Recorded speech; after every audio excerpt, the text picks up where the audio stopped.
Bonjour à tous et à toutes. Aujourd'hui, on va parler de la nouvelle comédie de Franck Dubosc, Tout le monde debout. Donc on va voir l'avis général sur ce premier film où il est aussi acteur principal.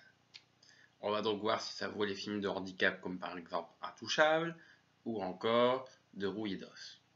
Donc voilà la critique et à tout à l'heure.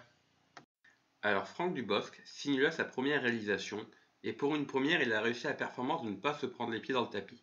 La comédie romantique sur fond d'acceptation sociale et parlant du handicap, ça peut être vraiment casse-gueule, y compris pour certains passages humoristiques qui peuvent paraître lourdingues.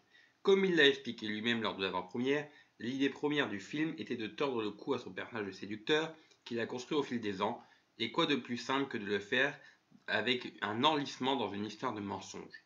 Ce thème, on l'a vu 100 fois. Un mensonge, le risque à découvert, la révélation, la réaction de l'autre. De ce point de vue-là, rien de neuf sous le soleil. Et donc, quand il nous présente ce dragueur invétéré qui cherche à draguer sa voisine, qu'il le prend pour un paraplégique par un mauvais concours de circonstances,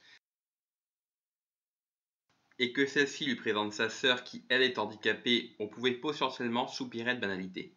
Au contraire, tout le long du film, Franck Dubosc cherche à démontrer que ce n'est pas le fauteuil qui fait la personne, que ce n'est pas le handicap non plus qui la caractérise, et qu'il faut parfois voir les gens au-delà de ça.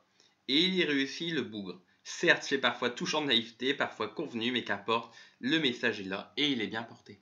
Donc voilà, vraiment une petite critique rapide sur ce premier film de Franck Dubosc, juste pour dire que c'est un film qui se regarde. Il n'est pas forcément extraordinaire, mais il réussit le pari de faire quelque chose de sympathique. Donc n'hésitez pas à le regarder, et je vous dis à la semaine prochaine.